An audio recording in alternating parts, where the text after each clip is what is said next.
عندنا الملاعب وما عندناش الملاعب.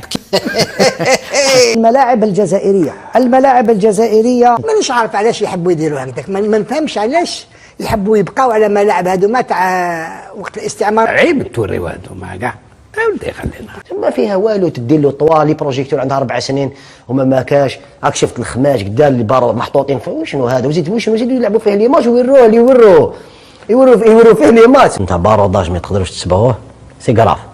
والناس ما توصلش الحقيقه، تغطي السمش بالغربال. انا نقول لك عندنا ازمه رجال في الجزائر. السلام عليكم ورحمة الله تعالى وبركاته. أخوتي المغاربة داخل الوطن وخارج الوطن، أهلا وسهلا بكم، مرحبا بكم في فيديو جديد. إن شاء الله نتمنى تكونوا بخير وكتصوموا رمضان بصحة جيدة، وندعو الله سبحانه وتعالى يتقبل منا صيامنا وقيامنا في هذا الشهر الفضيل. أخوتي المغاربة، السؤال المطروح لإعلام الكرغولي، الإعلام ديال العالم الآخر، لماذا لم يتحدث على ما يقع في المكسيك؟ لماذا لم يتحدث عن بلد سيحتضن كأس العالم قبل 3 أشهر من الآن؟ المكسيك ستحتضن كأس العالم مع أمريكا وكذلك كندا، وحرب عصابات في المكسيك والكوارث واقعة. إذا بقات الأمور بحال هكذا تقدر. وش حكاية هذه الملاعب اللي شيدناها ومن بعد نغلقوها؟ شوفوا تبهداين تقعدي تبهدينا. أنا جامي شفت في حياتي الاستاد يتبدلوا كيما الجزائر. جامي صارت تروح تحوس يديروا لي هذه فضيحه. تسيير الحشود البشريه ليس بالامر الهين، والدليل اننا نفقد ابناءنا في مباريات كره القدم، وفقدناهم من قبل اثناء تجمعات واثناء حفلات.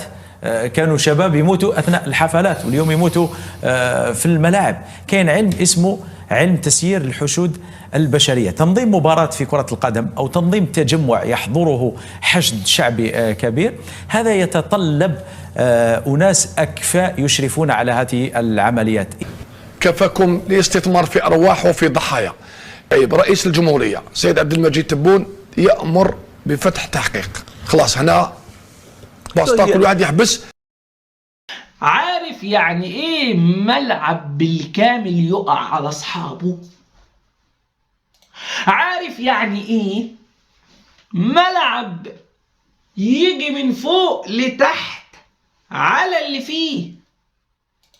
عارف يعني ايه دولة غير مؤهلة للحفاظ على البشر حتى في ملعب الكورة؟ حتى في ملعب الكورة احنا كنا واثقين ان الجزائر ضعيف، ولكن مش لدرجة ملعب الكورة، مش لدرجة ملعب كرة قدم يقع على الناس. أنه المكسيك لا تنظم كأس العالم. لماذا الإعلام الكرغولي لم يخرج يتحدث عن النقطة، بينما المغرب أعطانا ربي الأمطار وخرجوا كيتكلموا على الشتاء اللي أعطاها الله سبحانه وتعالى، ودخلت الملاعب نهار اللي كنا كنجربوا الملاعب قبل البداية ديال الكان. كذلك أيضا نقطة أخرى، لماذا الإعلام الحقود لم يخرج يتحدث عن الشغب اللي وقع في إسبانيا في المباراة ديال ريال مدريد وأوساسونا والتدخل العنيف ديال الشرطة ضد الجماهير، بينما خرج تكلم على الخرجة ديال رئيس الاتحاد الإسباني فاش قال لهم أودي نطمح لتنظيم نهائي كأس العالم باسبانيا، وخرجوا كيروجوا شي اسبوع هما كيقول لك لا، النهائي ديال كاس العالم كان في اسبانيا. هذه مشات. لماذا لم يخرج الاعلام الحقود ويتحدث على الشغب وكذلك نزول جماهير الى ارضيه الملعب في دوله اسواتيني واعتداء الحكم ديال المباراه؟ فهذه تتعلق بقاره افريقيا. لماذا لم يخرج يتكلم على هذه النقط هذه الثلاث، بحكم انه عندها علاقه بكاس العالم وعندها علاقه بافريقيا؟ بينما المغرب اي مشكل بسيط، راه ربي عطانا الشتاء، دخلت الملعب خرجوا كيتكلموا كيقول لك الملاعب غادي تغرق قبل كاس افريقيا، وفي الاخير شفنا الكان، شفنا ما شاء الله الملاعب بالاجواء صراحه رائعه، الغازو في المستوى رغم الامطار الكبيره اللي شفناها في كاس افريقيا الاخيره. وخرجوا كيتكلموا على نقطه اخرى، قال لك سيدي تقارير كبيره من الفيفا تطالب بسحب كاس العالم 2030 من المغرب بسبب الكلاب. هذه يتكلموا عليها، هما كيدبروا شوف اي حاجه بسيطه علينا يخرجوا يتكلموا عليها. بينما ما يقع في المكسيك وما وقع في المباراه اوساسونا وريال مدريد وما وقع في اسواتيني من الشغب في افريقيا ما كيخرجوش يتكلموا على هذه الامور هذوم، لا هما غير المغرب، والحمد لله ها هو المغرب. وهنا الاعلام الكرغوري رفع البطاقه الحمراء، ربي يفضحهم، واليوم راهم يتكلموا كما انقلب السحر على الساحر، راهم كيتكلموا على المهزله والفضيحه ديال الملاعب، وكيقولوا اين هي الملاعب في الجزائر. ملعب من عهد ديال الاستعمار وكانه ضربه تسونامي. غادي تشاهدوا مشهد وفضيحه ديال الملاعب ديالهم اللي كيقولوا حنا جاهزين، حنا واجدين، حنا عندنا، حنا كذا، حنا كذا. اليوم هما خرجوا كيتكلموا على فضيحه ديال الملاعب ديالهم، ما قادرينش يديروا الصيانه، ما قادرينش يبنيوا، ما عندهمش العمال، ما عندهمش مهندسين، ما عندهمش خبراء. شركات اجنبيه هي اللي كتبني الملاعب ديالهم، ملي كيمشيو ما كاينش الصيانه. لا ملعب مانديلا ولا ملعب الدويري هادو جداد، عندهم ازمه كبيره على مستوى المرافق والعشب الطبيعي، وكذلك ايضا حتى المرافق خارج الملعب ديال التدريب. اجواء كارثيه. هنا المشهد ديال ملعب مولاي عبد الله كما كتشاهدوا معنا، ما شاء الله. الصور ديال الامس البارحه، شكرا لقناه المعرفه، الصور ديال الامس البارحه، شوفوا المشهد ما شاء الله. شوارع رائعه، الاجواء خضراء، ملعب عالمي، اجواء نقيه. يعني كاين الصيانه، كاين الحمد لله، عندنا يد عامله، عندنا ناس ما شاء الله، عندنا رجال كيشتغلوا كنبنيو ما شاء الله. يعني عندنا مهندسين، عندنا يد عامله، عندنا رجال الحمد لله اللي كيسهروا على هذه المنشات الرياضيه. وحنا كنشاهدوا المشهد ديال ملعب مولاي عبد الله، كذلك الملعب ديال اولمبي، يعني وكانه مازال جداد. يعني هنا كيبين لك بانه هاد الناس عندهم خبره، عندنا خبره في الصيانه في بناء الملاعب. والحمد لله شفنا دابا حتى الاتحاد النيجيري دخل على الخط باش انه يستعين بالشركات المغربيه اللي غادي يبنيو الملاعب في افريقيا. ماشي غير افريقيا، كاين ايثيوبيا، كاين عده دول افريقيه غادي تستقطب الشركات المغربيه اللي غادي يمشيو يبنيو الملاعب في افريقيا. وهذا ربح كبير، وهذا الشيء اللي ربحنا الحمد لله من كان، ربحنا اشياء صراحه رائعه اللي غادي تخلي المغرب يمشي لقدام ان شاء الله بحول الله. اليوم العالم الاخر يتساءل اين هي الملاعب الجزائريه؟ اليوم رفعوا البطاقه الحمراء، قال لك يا ودي عندنا ملاعب من عهد ديال الاستعمار وكارثه في هذا الملعب. ولكن هذا الملعب تقريبا 4 سنين هما كيديروا فيه الصيانه. وحنا لا نتحدث عن الملاعب الاخرى اللي كيقول لك ملاعب عالميه 15 سنه 20 سنه هما كيبنيو فيها. بينما المغرب ملعب عالمي، ملعب مولاي عبد الله كما كتشاهدوا معنا، في ظرف ديال 15 شهر ولا هكذا ولا بنينا الملعب. بينما الملاعب الاخرى ديال مولاي الحسن وكذلك ملعب البارد والاولمبي واحد 9 شهور ولا 8 شهور استطعنا اننا نبنيو هذه الملاعب. 4 ديال الملاعب في العاصمه ديال الرباط بمواصفات عالميه. بينما العالم الاخر لا زال القسم الاول، الدوري ديالهم في القسم الاول كيلعبوا في الملاعب ديال الاستعمار اللي بناتهم فرنسا. خليكم اخواني مع المهزله والفضيحه ديال الاعلام الاخر اللي كيعترف بالهزيمه ويتساءل اين هي الملاعب ديال القوه الهاربه. خليكم مع الفيديو، نتلاقاو في النهايه ديالو. البطاقة الحمراء لهذا الأسبوع على عجالة تتعلق بالملاعب الجزائرية. الملاعب الجزائرية، لكننا نبقى نتساءل لماذا الإبقاء على إجراء مباريات البطولة في ملعب يحتضن هو أكبر أو عدد قياسي من المباريات تلعب في هذا الملعب، لأنه يستقبلوا فيه فريقين، يستقبل فيه نجم بن عكنون ونادي بارادو. أتحدث عن ملعب 20 أوت. أعطيني صور هذا الملعب الذي يعود لعهد قديم وقديم جدا. ملعب 20 أوت هو اللي يحتضن أكبر عدد من المباريات من حيث الملاعب هذا الموسم. يعني ما كان حتى ملعب تلعبوا فيه المباريات مثل هذا الملعب، الذي بمجرد أن تشاهد ديكور الملعب تعتقد بأنك في القسم الأقسام الدنيا وليس في المحترف الأول. فريق نجم بن عكنون حتى ويفوز أو ينهزم أو يتعادل في ملعب 20 أوت فإنه يلعب بطريقة رائعة في ملاعب معشوشبة طبيعيا. لماذا نبقي على هذا الملعب ونحن نمتلك مثلا ملعب 5 جويلية، نمتلك مثلا ملعب البوليدة، بما أنه كل اللقاءات تاع نادي بارادو ونجم بن عكنون تلعب في ملعب 20 أوت بدون جمهور؟ بما أنها بدون جمهور، يا أخي العزيز يا المكلف بالبرمجة، حط لنا هذه المباريات في ملعب 5 جويلية وخليها بدون جمهور، أو حطها في ملعب تشاكير اللي هو معشوشب طبيعيا. كرة القدم الحديثة لا تلعب في مثل هذه الملاعب. تصوروا في صورة أمس مخزية شفناها، صورة لقاء بن عكنون مع خنشلة، حتى لي بوطو تاع ناهيك عن الملعب، لي بوطو شاهدوا لي بوطو تاع الملعب ماشي مسبوغين. هذه إدارة الملعب 20 أوت أو إدارة بلدية 20 أوت لكن هي المكلفة، ما تقدرش تجيب بدون تسبيغة وتصبغ لي بوطو تاع الملعب. على الأقل نشوفوا صورة جميلة. الملعب هذا هضرنا على البيسين تاعو، هضرنا على الإضاءة. أين هي الإضاءة؟ راهم يلعبوا في النهار في شهر رمضان على 2:30 سيفري الآن للموسم الثالث على التوالي على ما أعتقد. نعم، وين راهي الإضاءة اللي وعدتونا بها؟ يعني لماذا كل هذا الشيء في ملعب أنجز في حقبة الاستعمار؟ والدولة الجزائرية أنشأت ملاعب وملاعب وملاعب. علاش الإصرار على أن الفرق الجزائرية تلعب في هذا الملعب بدون جمهور؟ خاصة أنه بنعكنون وبارادو يستقبلوا جياسكا ويستقبلوا السياربي ويستقبلوا مولوديا ويستقبلوا مولودية وهران والسياسي، كلهم يستقبلوهم في هذا الملعب اللي ما يصلحش. شوفوا لا بيسين، كل شيء أروفار في ملعب 20 أوت. من المفروض هذا الملعب اللي جاي في حي سكني، هذا الملعب يوضع تحت تصرف الفئات الشبانية وفقط.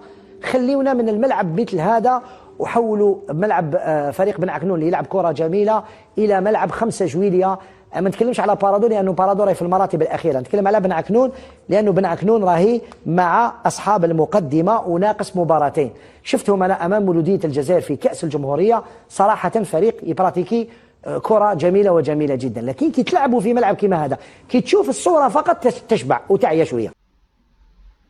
احنا كنا واثقين ومتأكدين ان انت ولا بتش ولا هتنش، بس يا سيدي الفاضل مش لدرجة ملعب كورة. مهما كنت مش لدرجة ملعب كورة. انا صاحي على خبر كارثي، والأول مرة الواحد بيصحى يقول يا رب الخبر ده ما يكونش حقيقي. يا جماعة هو ده حقيقي؟ يا جماعة هو ده بيحصل عادي؟ في الجزائر هذا يحدث؟ تمام، يعني احنا كده صح، احنا ماشيين صح كده تمام زي الفل. احنا كده صح وماشيين صح وتمام زي الفل.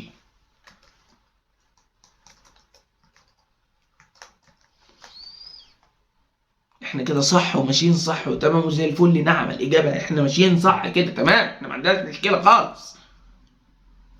الملعب وقع على الناس، في 1000 واحد في حالة خطر، مش 1 ولا 2 ولا 3 ولا 4 ولا 100 ولا 200، ده 1000 مواطن في حالة خطر. 1000 إنسان، ده عدد ما بيموتش في حروب، هيموت في ماتش كرة قدم في الجزائر، يا ريته في الماتش ده هيموت بسبب ان المدرجات مش آمنة.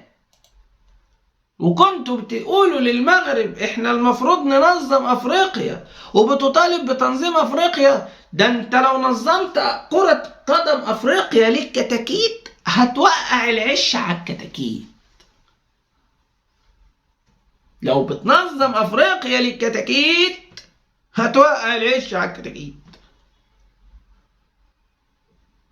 هو بقى من الطبيعي ان احنا نسمع مثل هذه الاخبار في الجزائر ولا ايه؟ انا منذ انشائي للمحتوى ومنذ تقديمي للبرنامج نجم الشارع وانا بسمع عن غرائب وعجائب، ولكن لم اتخيل ابدا ان تصل مستوى العجائب، ان تصل مستوى العجائب إلى أن يتم هدم مدرج بأكمله. جديدة قوي دي، جديدة قوي قوي قوي دي، وغريبة قوي دي، غريبة قوي قوي قوي. ده مش فيها مسؤولين، دي فيها ناس لازم تتعدم. دي مش فيها مسؤولين، دي فيها كارثة، دي فيها إعدام. دي ما ينفعش يبقى فيها كلام سوى الإعدام. لكل واحد تهاون بأرواح الناس دي لازم يتم إعدامه يا فندم بلا أي نقاش. دي ما فيهاش نقاش تاني خالص، دي لا لا لا، دي إعدام مباشرة. الإعدام ما فيهاش أي كلام. عارف يعني إيه إعدام مباشرة؟ الإعدام يعني ما ينفعش تهزر فيها. دي للأسف يا فندم ما ينفعش، دي إعدام وأنت مغمض. شوف مين المسؤولين عن ده، إعدام. شوف مين المسؤولين عن ده، وإعدام.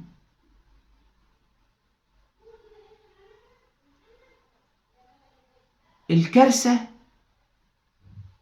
والله الكارثة أن ترى الكل يدعم في الجزائر، كله بيدعم الشرطة.